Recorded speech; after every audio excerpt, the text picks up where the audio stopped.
Growing up, I grew up in a family of about 5 people. I had the youngest, the oldest, and the two parents. Now, I was the middle child. Now, from the myths and legends, yes, they're true. Being the middle child sucks. Your relationship with your brothers, probably gonna get picked on, probably gonna get picked on by your parents, blamed for a lot. It was hard, but it wasn't impossible to fix my relationship from this to this. Now, with that being said, fixing a relationship with your parents, especially as a teen or a young adult, is going to be very hard, and it's not going to be a walk in the park.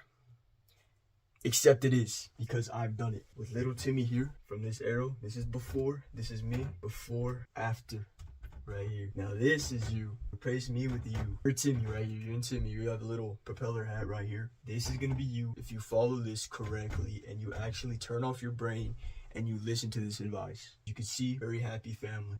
And a happy family is a happy mind, and a happy mind is a happy heart, and a happy heart is a happy mind, and a happy mind is a happy family. Alright, step number 1, super easy, super simple. Go outside. Now, I know what you're asking and saying in your head. Isn't going outside kind of contradicting to having a good relationship with your parents? Don't they want you to stay inside? Aren't most parents kind of against going outside? Well, yes, most parents hate the idea of you going outside, especially as a younger kid. But that's because they think you're gonna party. They think you're gonna do drugs, and they think you're gonna be in danger. Go exploring. Go to your park. Go to a picnic. Shoot, even invite them to the picnic. What going outside will do is essentially showing that to your parents that you have a life outside of the house, that you have some kind of hobbies. If you don't do this, then essentially you look like a bum who's using their resources in the house. And yes, you are their child, so technically it's your right to, but just go outside. They're gonna start showing more interest in you. This is really a step to start showing that you have a life and to get their interest essentially for the next step. And basically you're gonna need a little bit of trust with this one. Now, for the next step, we're gonna get into that of how to gain the trust. So stay tuned for the next step.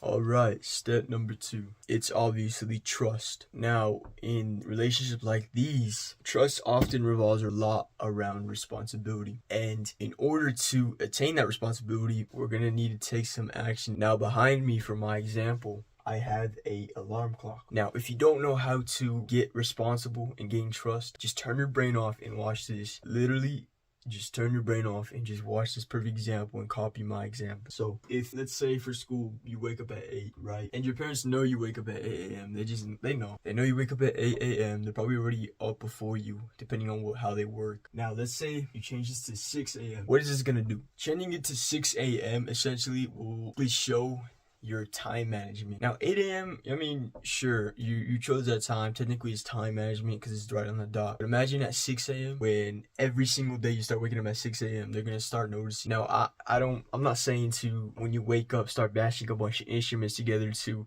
make some noise or be noticed that you're waking up at 6 a.m. They'll notice automatically just by noise. You know them. They'll hear everything. Now, if you find it hard to wake up early, just wake up at 6, maybe 7. Make some coffee or tea in the morning just to make it a lot easier. But what this does is essentially, this builds up responsibility. It shows you're responsible, shows you're able to be consistent with your time, specifically time management. I keep bringing that up, but it's so important. Basically, this time management will show that you could basically show up to a certain destination if they need you. You could basically be trusted if needed. Maybe picking up a sibling, maybe doing this and that. Maybe they already put you on that duty, but now they know, like, okay, even it's such a simple little habit, but that they notice, that they pick it up like that. It's super important that you have simple habits like this. Now, if you for some reason cannot do this, another example I could give you is you with chores. So yes, I know you probably already have chores of your own that they assign you, but doing a little extras. For example, you could copy this example too if you can't do this. Or if you're already doing this, you might as well just amp up your responsibility and trust. So basically, text your mom or dad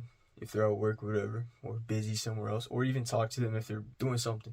Just go up to them or text them, say, hey dad or hey mom, do you need the trash or the dishwasher unloaded tonight? And then they're probably most likely gonna say yes. Obviously, pick something that actually needs to be taken care of. Don't pick something to avoid something. Pick something to do. Take a look at the trash. Does it really need to be thrown out? Once they say yes, you give them almost a specific weird time. They're almost gonna think it's weird, like, why you give me this weird time? But basically give them like a due date.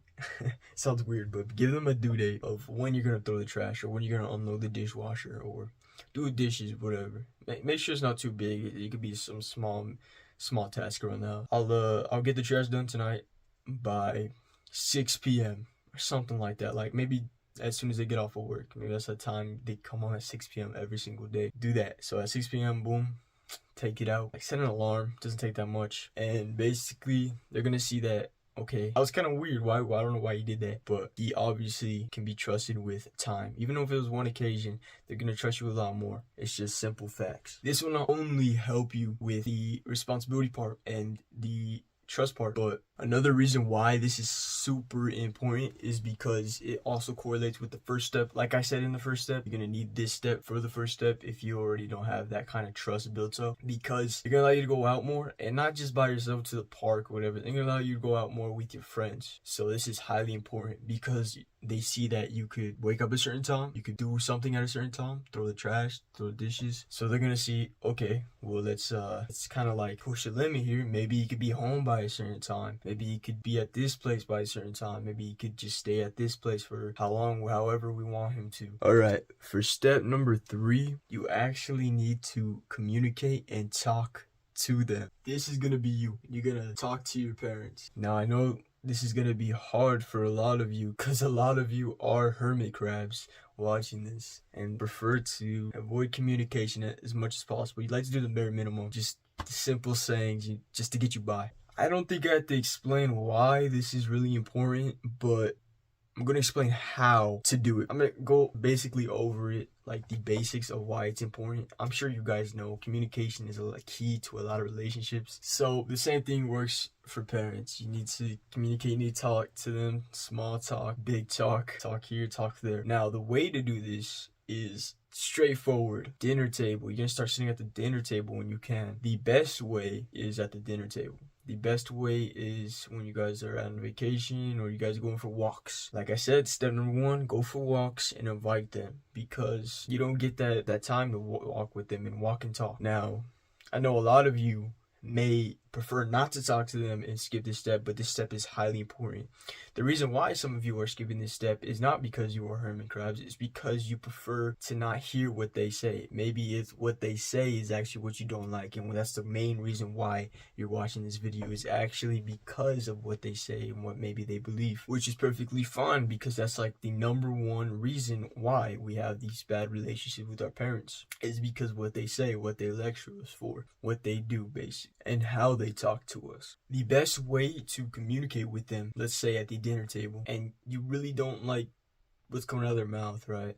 You're gonna almost be neutral to what they're saying. Of course, keep your beliefs, whatever you believe in your head, and whatever they're saying, just sit there and kind of agree. You're gonna need to agree, because if you disagree, then they're gonna fire back. If you disagree, same thing with an argument. There's no winning an argument. Technically there is winning, but the person's never gonna agree with you, right? Unless you have a constructive, old-fashioned way of arguing, which is more of a discussion than anything. You should turn those arguments into discussions with your parents, and don't turn discussions into arguments with them. And how do you do this? So you do this by simply listening and not letting a lot of their mean words get into your head. Even though sometimes it may be true, the best way to take their advice or to talk with them, even though if it's very painful, is to think of being there for the last time. And that sounds dark, that sounds weird, but imagine yourself going in the past, and that's the only time you get to spend with them. Like, pretend you're a time traveler and they're already gone, like your parents are already dead, passed away, and you got an opportunity to go see them one more time, but it was a random memory. Pretend that time you're talking with them is the last time. Instead of you being kind of like arrogant, or maybe them being arrogant, you're not going to really care. You're going to be like, you're kind of just smiling, just like, whatever, I'm getting some social interaction and I'm loving it. Instead of, what is this person saying to me? They don't like what I'm doing. I'm not going to like what they're doing. I'm not going to like what they're saying. I'm just gonna take my food in my room. I'm just gonna lock my door. Like, at least have some respect to sit with the people that made your food. Another best way to talk is also on the phone. I've seen a lot. It's a lot easier to talk instead of face to face. Maybe at the table is on phone. Maybe you go out, whatever, and you need to maybe go shopping for them or whatever. Maybe go shopping, show your trust, show your responsibility. Or that's step number one too. Going outside, go shop for them, and you start calling on them. What do you need? This. That seems to be the best team building, at least. For step number 4, it's actually getting a life. Now I hinted that in step number 1, get a life. But this one's actually getting a life. So this one's pursuing your goals. As you can see here, this is Timmy, little Timmy. He's goal grown up. This is you. He's pursuing his online business right here with his laptop. He has coffee in his hand and a few books. Maybe you want to be a doctor. Maybe you want to go to college and become something you're passionate about. Go for it. That's getting a life. That's getting a life right here. That's what you want. That's what your parents want. Now, don't obviously do it just because your parents want to. What I mean by getting a life is doing something that is productive and has basically a future for you. That could range from online business, whether that's drop shipping, SMMA, whatever the new online business thing is, to pursuing a education, anything to help you get a life, be productive, and see that you're pursuing a career. Now, a lot of parents are against the online business sense, especially a lot of younger or older generations, I should say. They're not used to getting money online, and if they are, it's more scammy or it looks scammy. And yeah, they could be right. I mean, you can't really blame them. All this stuff is really new to them, the online business and stuff. So the safe career for them is college, of course. Now, if you really want to go to college, by all means, get that life. But if you want to pursue an online business, get that life, even if they dislike it. Now, I say dislike it in quotations is because they're gonna say to you, again, at the dinner table, probably gonna be like, what do you want to do with your life, whatever, and you're gonna get to this step and you're gonna be like, ooh, look, honestly, I want to pursue SMMA. I go to different companies, corporations, and I just market them on social media.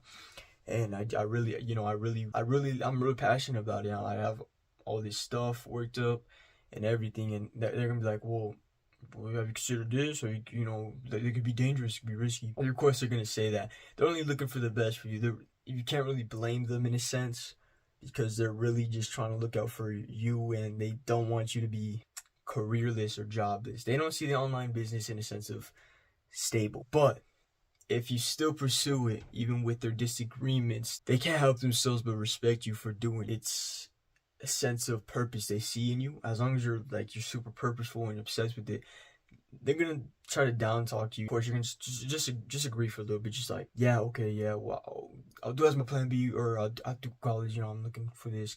Not lie, but still look for a degree. Obviously, you don't have to pursue the degree. Just keep a degree in mind so you can use that as like a decoy, right?